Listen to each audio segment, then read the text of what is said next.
고린도전서 8장 1절부터 마지막 절까지입니다. 오늘 이 말씀은 방금 읽은 대로 우상의 제물에 대하여 고린도 교회의 질문에 대한 바울의 답변이라고 할 수가 있습니다. 근데 단순히 우상 제물만 다루는 것이 아니라 기독교인들의 윤리의 원칙 같은 것이 이 본문에 나오죠. 그래서 1절 그리고 4절, 12, 13절 이런 것들을 우리가 좀 살펴봐야 할 필요가 있는 중요한 표현들이 거기에 나옵니다. 먼저 1절로 3절 그리고 4절로 6절, 7, 9절, 10절 이하 이렇게 네 문단으로 이 본문을 나누어서 볼 수가 있는데 1절로 3절은 전체의 주제라고 할 수 있어요. 그리스도인의 바른 지식에서 이 자유가 나온다.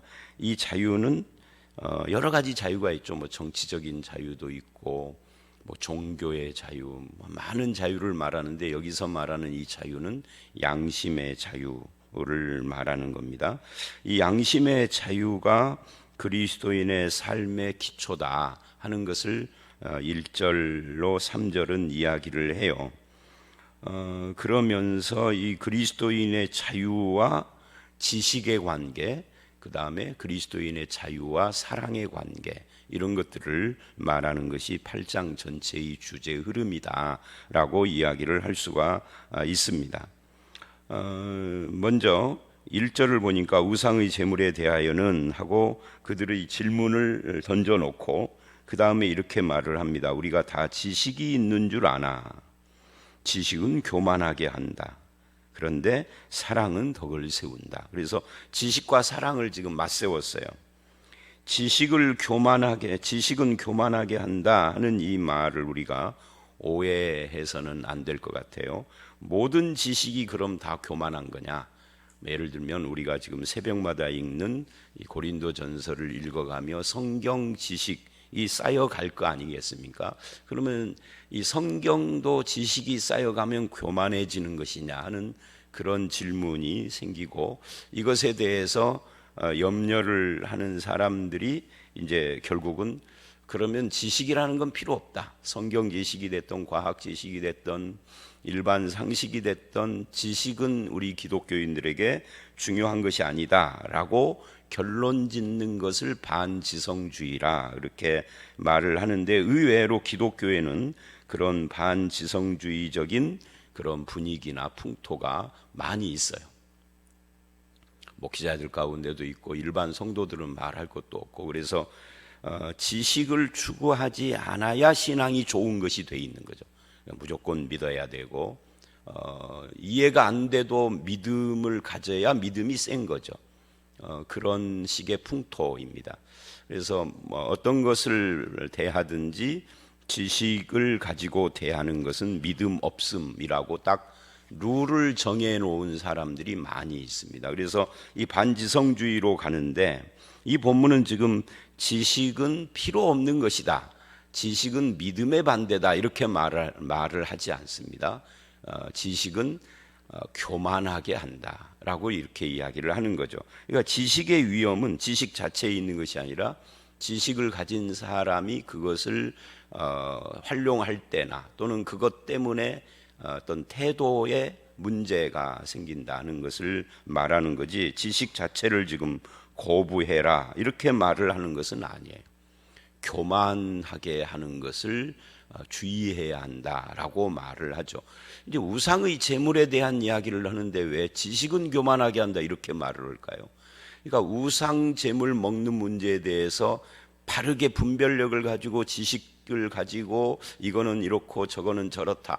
뭐 첫째, 둘째, 셋째 이런 것을 명확하게 탁탁 말할 수 있고 뭐 논리적으로 설명할 수 있는 사람.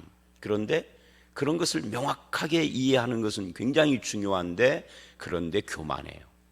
그걸 지금 이야기를 하는 것이지 그러니까 명확하게 무엇을 분석하고 이해하고 결론을 내리고 하는 행위 자체를 하지 말아라 그냥 기도만 해라 이런 이야기가 아니다 하는 이야기죠.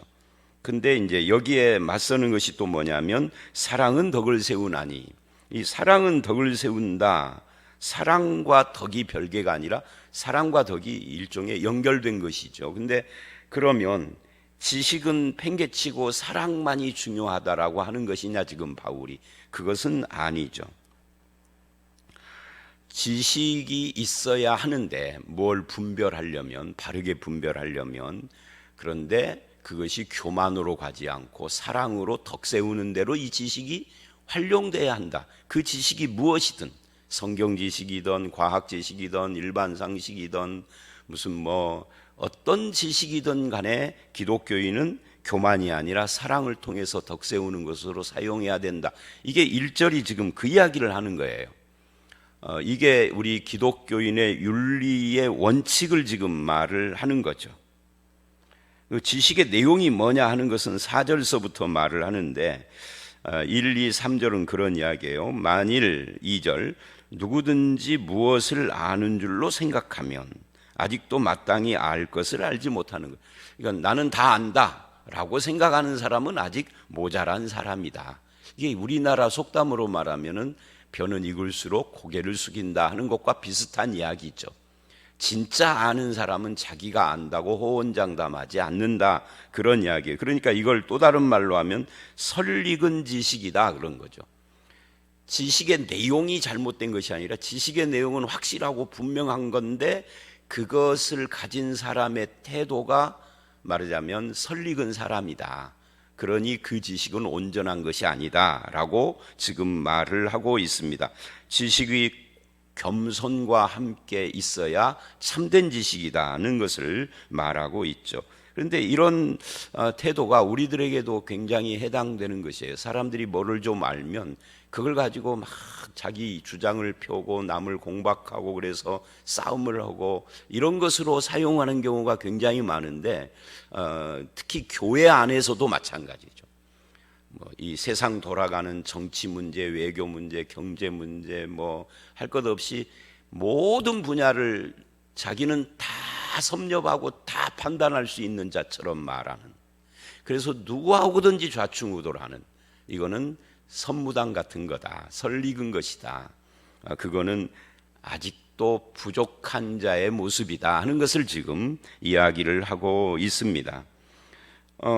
우리가 이런 부분들을 이게 단순히 과학이나 일반 상식 같은 지식만을 말하는 게 아니라 예를 들면 지식이라는 것이 유치원 같은 데서 지식을 이렇게 배웁니다.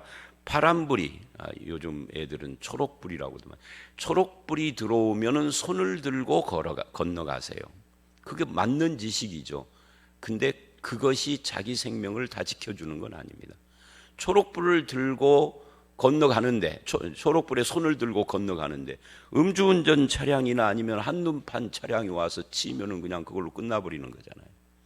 요즘 그런 사건이 있었잖아요. 그러니까 이제 이런 식으로 이 지식이 바르게 활용되지 않으면 오히려 해를 줄 수 있다. 거기에 경험이 들어가야 되고, 초록불에 손 들고 건너가면은 무조건 되는 것이 아니로구나. 손을 들고 걸어가기 전에 먼저 좌우편을 살피고 가야 하는구나. 우편부터 살펴야 될까요? 좌편부터 살펴야 될까요? 좌편부터 살펴야 되겠죠. 이쪽에서 걸어가면은 차가 들어오니까 우회전 차량도 있고 음주 과속 차량도 있고, 그러니까 이제 그런 것들은 경험으로 축적돼야 하는 것인데, 이게 그렇지 않으면은 그 지식이 오히려 그 아이를 해치는 결과가 가져오는 거죠. 여기서는 그런 경험적인 지식을 말하는 것이 아니라 덕을 세우는 사랑을 말하는 겁니다. 그게. 그래서 3절, 누구든지 하나님을 사랑하면 그 사람은 하나님도 알아주시느니라. 그러니까 참 지식은 하나님의 것이다. 하나님 사랑하는 것에서 나오는 거다. 이 하나님 사랑은 남을 사랑하여 덕 세우는 것하고도 연결이 된다. 그래서 1절의 사랑과 3절의 사랑, 1절의 사랑은 그냥 일반적인 사랑을 말을 했지만 3절은 그 사랑이 하나님을 사랑하는 것과 연결됨을 이야기를 하는 겁니다. 그래서 이제 이런 전제를 놓고 사랑으로 지식을 활용해서 덕을 세워야 된다. 이게 이제 전제가 된 거예요. 그 사랑은 하나님 사랑이다 하고, 그리고 4절서부터 1절에서 말한 우상의 제물 이야기를 본격적으로 하는 겁니다. 이제 구체적인 1, 2, 3절의 원칙을 구체적으로 적용을 하는 거죠. 그러므로 우상의 제물 먹는 일에 대하여는 하고 다시 이야기를 했죠. 우상이 뭐냐부터 이야기를 합니다. 우상은 세상에 아무것도 아니요 또한 하나님은 한 분밖에 없는 줄 아노라. 5절 비록 세상이나 하늘이나 땅에나 신이라 불리는 자가 많이 있어 많은 신 많은 주가 있으나 이 4절 하반절과 5절 말씀은 우리가 오해하면은 안 됩니다.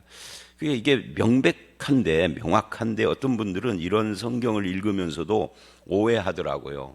저도 어떤 분과 옛날에 오래전에 대화를 하는데 세상에는 하늘과 땅에 신이 많다고 했잖아요 라고 이 구절을 이야기를 해요. 그러니까 이게 난독증이 많아요. 우리나라에 읽기는 하는데 독해 능력이 없는 분들이 많죠.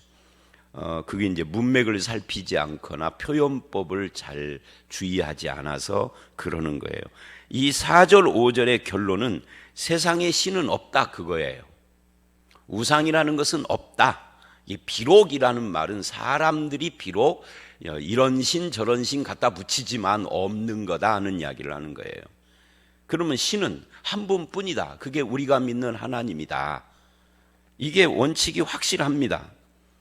근데 우상의 제물 먹는 일에 대해서 우상의 존재 여부부터 이야기를 하는 것은 바울이 굉장히 예리하다라는 것을 우리는 바울이 쓴 글 때문에 바울을 따라가다가 그런 사고를 길렀지만 바울은 자기에게 모범이 되는 무슨 대상이 있는 것이 아니잖아요. 근데 이런 사고를 한 것은 바울이 굉장히 예리한 지성을 가지고 있다. 그러니까 지식이 필요 없는 것이 아닌 거죠. 지식이나 지성이나 이런 것이 필요한 거죠. 이런 말을 하려면 그거 없이는 못하는 겁니다. 그러니까 우상의 제물 먹는 문제를 가지고 각자 주장을 펴서 시비를 하다 보면 중구난방이 되는데 바울은 원천적으로 우상은 없는 거다 하고 선언을 했어요. 그러면 게임 끝난 거예요 사실은. 근데 이것이 1, 2, 3절에서 바울이 말한 지식이에요. 우상은 없다 하는 지식이 아무나 있는 건 아니지만 제대로 된 지식을 가진 사람은 그거를 안다 그 말이죠. 우상은 없는 거다. 우상은 하나도 없는 거죠. 여러분이 알고 있는 우상들, 귀신들 다 대보세요. 내가 결론을 다 내려줄게요. 이 본문의 근거로 해서 없어요. 부처도 없는 거고, 부처는 2500년 전에 살았던 인간이지 신으로 존재하는 건 아닙니다. 공자, 무슨 관운장, 관우, 사당, 사당에다 모신, 사당에다 뭘 모셨다는 것은 그걸 신격화시켰다는 거예요. 우리나라는 조금 덜하지만 일본 같은 데는 사당에다 모시면 우선 무조건 그게 신이에요. 대만도 그렇고 조상신 없는 겁니다. 사람이 죽으면 그것으로 이 세상에 왔다 갔다 하며 후손들에게 영향을 주고 그런 거 없는 겁니다. 성경에 나오는 귀신이 있잖아요. 그건 신이 아닙니다. 귀신은 신이 아니에요. 사탄도 신이 아닙니다. 착각하면 안 돼요. 사탄을 신이라고 하는 사람들이 있어요. 그게 이제 지성이 모자란 사람들이죠. 성경 지식이 모자란 사람들이 그렇게 말을 하는 거죠. 그냥 무조건 믿는 사람들. 귀신과 사탄은 동급으로 이건 신이 아니라 피조물이죠. 하나님의 피조물인데 타락한 존재들이에요. 그래서 신은 아닙니다. 신이라면은 하나님과 동급의 어떤 존재를 말하는 거죠. 그래서 우리가 이걸 유일신이라고 하는 겁니다. 유일신이라는 것은 성부, 성자, 성령, 삼위일체 하나님 이외에 어떤 신도 이 세상에 존재하지 않는다 해서 유일신인 거예요. 이렇게 이야기를 하면은 그거는 성경적이지 않습니다. 많은 신 중에 제일 높은 신이 우리가 믿는 신 하나님, 그렇게 말하면 그건 잘못된 겁니다. 성경적이지 않은 그런 신앙을 가진 사람은 다시 이 지성을 다시 구성을 해야 돼요. 근데 그렇게 사고방식을 가지고 있는 사람들이 우리 주변에 많아요. 우리가 믿는 신이 최고신이라는 식으로. 그렇지 않습니다. 최고신이 아니라 유일신이에요. 유이신이라는 것은 다른 신은 없다입니다. 귀신은 있죠. 귀신은 신이 아닙니다. 그건 그냥 타락한 천사들이죠. 자, 그래서 6절, 그러나 우리에게는, 이 그러나는 비록 사람들은 하늘과 땅에 수많은 신을 두고 섬기고 있지만 우리에게는, 기독교인에게는 한 하나님밖에 없다.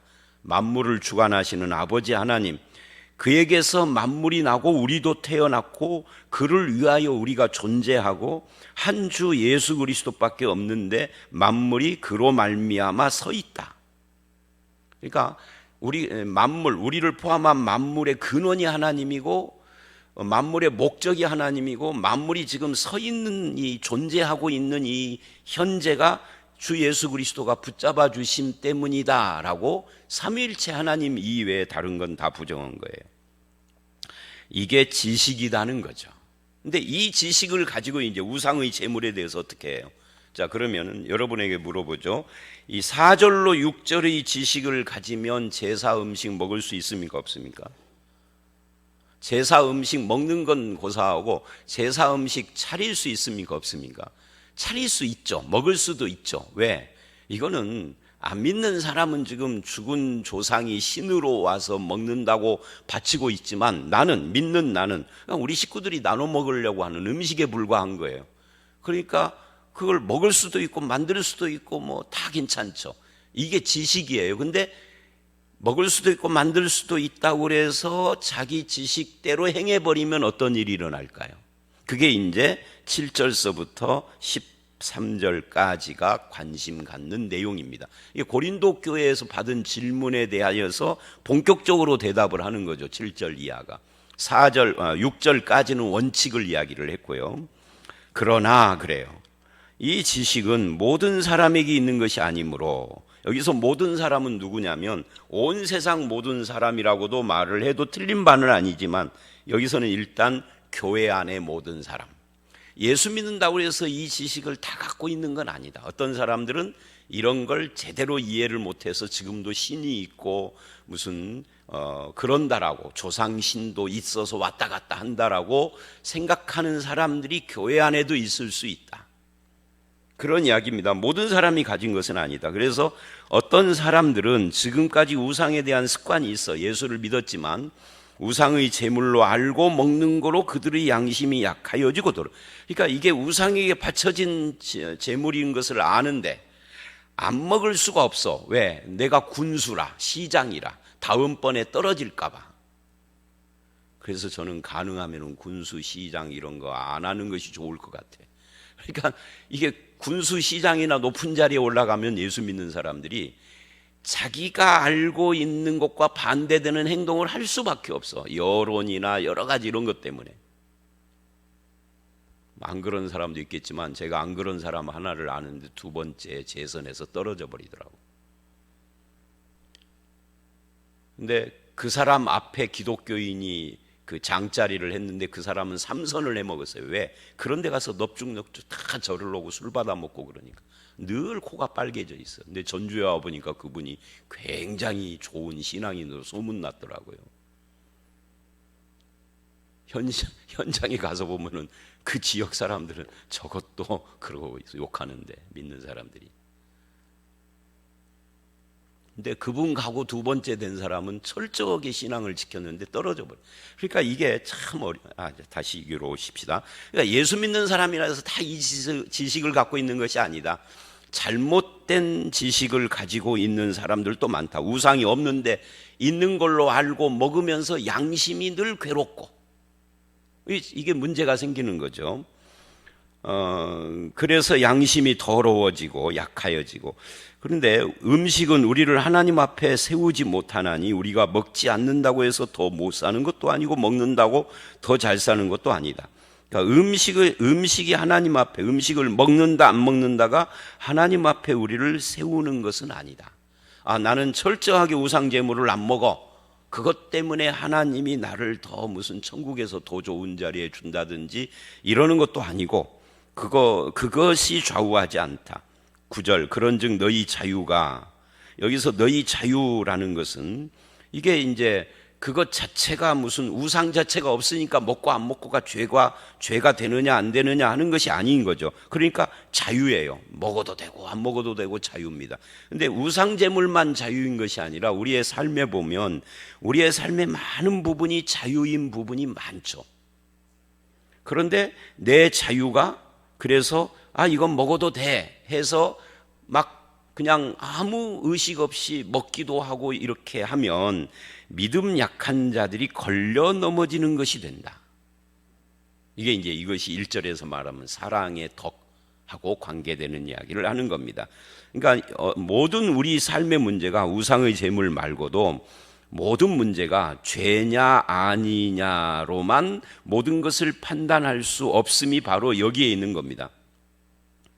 어떤 것은 죄가 아니고 선이라 할지라도 또는 중간에 자유라 할지라도 그것이 형제를 실족시키는 것이냐 아니면 덕을 세우는 것이냐 이걸 따지는 것이 성숙한 그리스도인이다 하는 거예요. 그게 이제 9절 하반절에 걸려 넘어지는 것이 되지 않도록 하라 하고 13절까지의 주제입니다. 성숙한 자유는 무엇이냐 하면은 나의 자유가 타인에게 거침돌이 되고 걸림돌이 되고 실족이 되지 않도록 하는 것이고 나의 지식이 형제를 멸망시킬 수도 있음을 알고 통제를 스스로 하는 거예요. 그래서 10절 지식 있는 네가 우상의 집에 앉아 먹는 것을 누구든지 보면 이 사람은 왜 그럴까요? 우상은 없는 거니까 그냥 우상의 집 지어놔서도 그건 그냥 집일 뿐이고 음식은 우상의 음식이 아니라 그냥 음식이니까 먹어도 된다라고 하면 그것을 누구든지 보면 믿음 약한 자들의 양심이 담력을 얻어 너처럼 우상의 제물을 먹는데 그 사람은 알지도 못하고 지식으로 분별도 못하는데 행위만 본받았어요. 그러면 이게 문제가 되는 것이다 하는 거죠. 그러면 내 지식으로 믿음 약한 자가 멸망하는 거다. 그는 그리스도께서 위하여 죽은 형제라. 그러니까 나의 자유가 다른 사람에게 실족 거침이 되지 않고 나의 지식이 형제를 멸망시키는 것이 되지 않아야 된다는 원칙을 말하고 있는 겁니다. 이같이 너희가 형제에게 죄를 지어 그 약한 양심을 상하게 하는 것이 곧 예수님께 죄 짓는 것이다 그래요. 형제에게 하는 것 하나가 흔히 많은 사람들이 내 양심만 깨끗하면 된다라고 말하는 경우들이 우리 주변에 많이 있습니다. 아마 이 중에서도 그런 말씀하신 적이 있는 분 계실지도 몰라요. 근데 그거는 바른 태도가 아닙니다. 내 양심만 깨끗하고 그런 나를 보고 누군가가 실족하면 그러면 연자맷돌을 당신이 매야 돼요. 이건 엄청난 이야기인 거예요. 지금 이 본문이 그 이야기를 하는 겁니다. 나만 바르게 알고 내 양심만 깨끗하고 나만 그러면 안 되는 거죠. 기독교는 나만 하는 종교가 아니라 공동체예요. 그래서 다른 사람을 배려하지 않는 지식이나 자유나 양심이나 신념은 그 자체로 독이 되는 거죠. 자기는 실컷 그렇게 하고는 나는 뒤끝 없어 하는 사람이 있어요. 근데 뒤끝 없어 하는 것은 자기는 편하지만 남들은 괴롭히는 거예요. 그러니까 뒤끝 없는 것이 물론 중요하죠. 뒤끝 가지고 계속 그 사람을 무슨 뭐만 있으면 반대하고 들고 달려들고 이러면 참 피곤한 거죠. 뒤끝이 없어야 돼요. 근데 뒤끝 없는 거에다 플러스 하나를 더 해야 돼요. 나 때문에 다른 사람들도 뒤끝 안 생기게 해야 돼. 근데 나만 뒤끝이 없어. 그러면 그거는 악한 거죠. 성숙한 신자가 아닌 거예요. 그것을 덕이 없는 자, 지식으로 교만한 자라 하는 겁니다. 그렇지 않는 자를 사랑으로 덕 세우는 자다. 오늘 이 본문의 기독교 윤리의 결론이 1절입니다. 결국은 사랑으로 덕을 세우는 자가 되라.